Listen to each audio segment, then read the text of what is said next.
जय श्री कृष्ण, जय श्री राम, जय श्री राधे राधे, जय श्री बाबा। इस वीडियो में आपको श्रवण कराएंगे बलि के द्वारा भगवान की स्तुति और भगवान का उन पर प्रसन्न होना।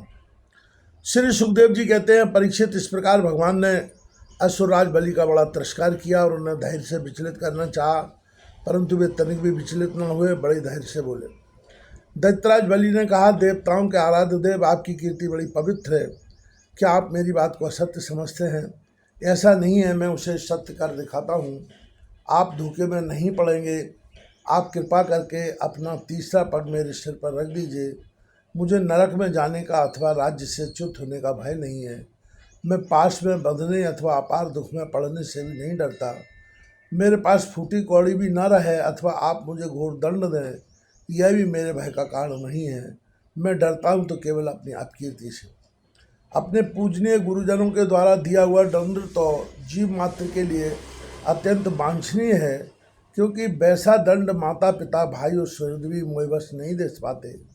आप छिपे रूप से अवश्य हम असुरों को श्रेष्ठ शिक्षा दिया करते हैं, अतः आप हमारे परम गुरु हैं। जब हम लोग धन, कुलीनता आदि के मद से अंधे हो जाते हैं, तब आप उन वस्तुओं को हमसे छीन कर हमें नेत्रदान करते हैं।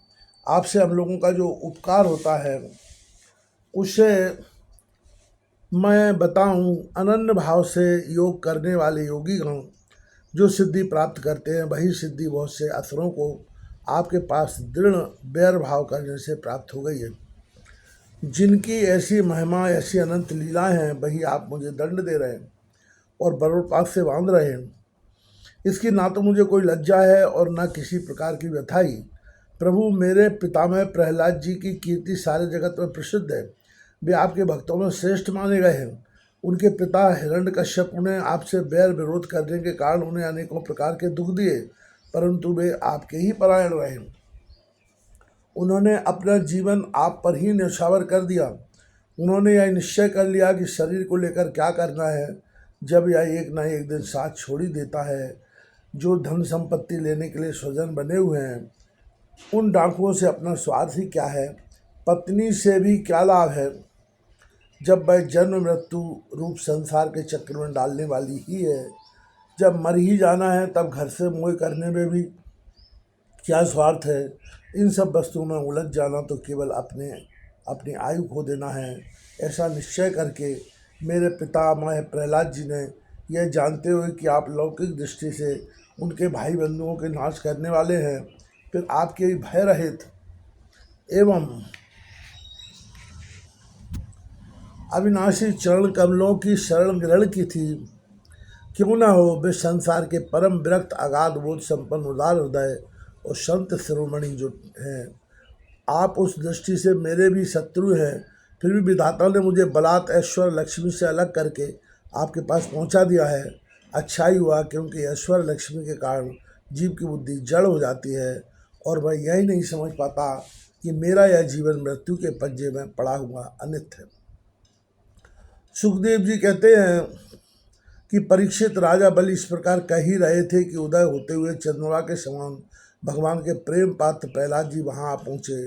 राजा बलि ने देखा कि मेरे पितामह बड़े श्री संपन्न हैं, कमल के समान कोमल नेत्र हैं, लंबी लंबी भुजाएं हैं, सुंदर ऊंचे और श्यामल शरीर पर पीताम्बर धारण किए हुए हैं। बलि इस समय वरुण पास में बंधे हुए थे, इसलिए प्रहलाद जी के आने पर जैसे पहले वे उनकी पूजा किया करते थे, उस प्रकार ना कर सके। उनके नेत्र आंसुओं से चंचल उठे, लज्जा के मारे मुँह नीचा हो गया। उन्होंने केवल सिर झुकाकर नमस्कार किया। प्रहलाद जी ने देखा कि बक्सल भगवान वहीं विराजमान है और सुनंद, नंद आदि पार्षद उनकी सेवा कर रहे। प्रेम के उद्रेक से प्रहलाद जी का शरीर पुलकित हो गया। उनकी आंखों में आंसू झलक आए। वे आनंदपूर्ण हृदय से सिर झुकाए अपने स्वामी के पास गए और पृथ्वी पर सिर रखकर उन्हें साष्टांग प्रणाम किया। प्रहलाद जी ने कहा, प्रभु, आपने ही बलि को यह ऐश्वर्यपूर्ण इंद्रपद दिया था, अब आज आपने ही उसे छीन लिया। आपका देना जैसा सुंदर है, वैसा ही सुंदर लेना भी।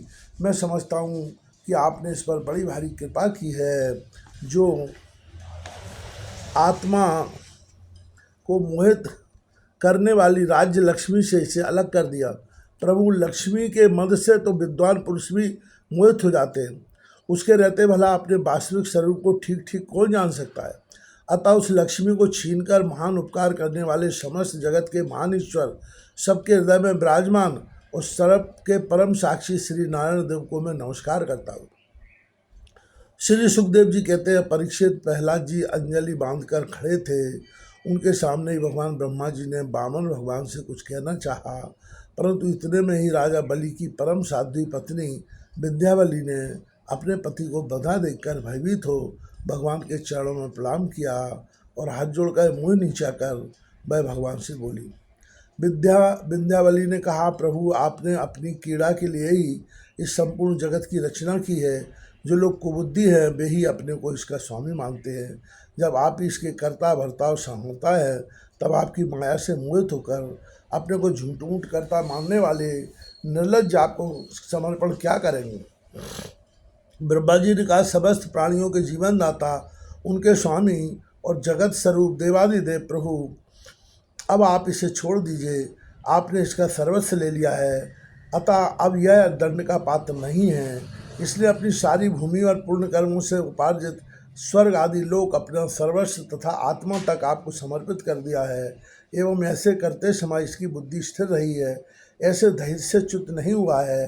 प्रभु, जो मनुष्य सच्चे हृदय से कृपणता छोड़कर आपके चरणों में जितना अर्घ देता है और केवल दूरवा दल से भी आपकी सच्ची पूजा करता है, उसे भी उत्तम गति की प्राप्ति होती है।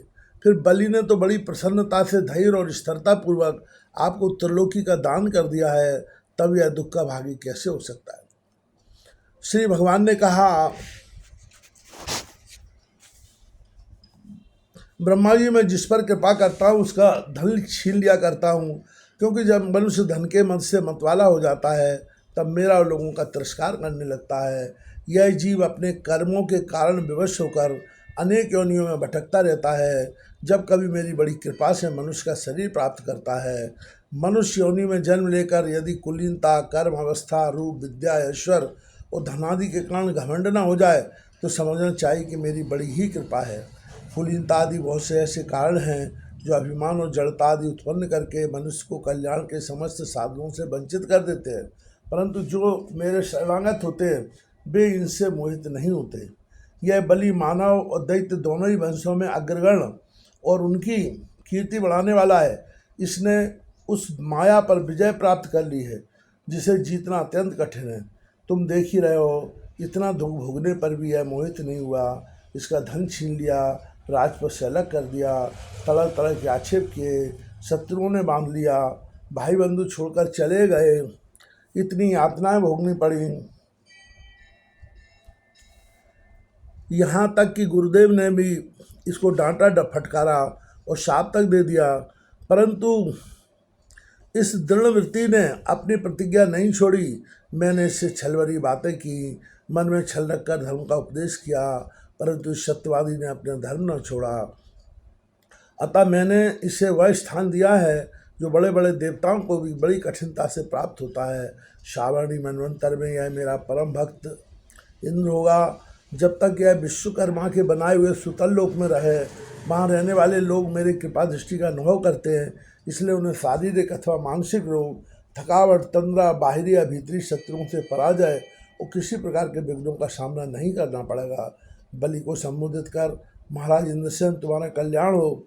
अब तुम अपने भाई बंधुओं के साथ उस सुतल लोक में जाओ जिसे स्वर्ग के देवता भी चाहते रहते हैं।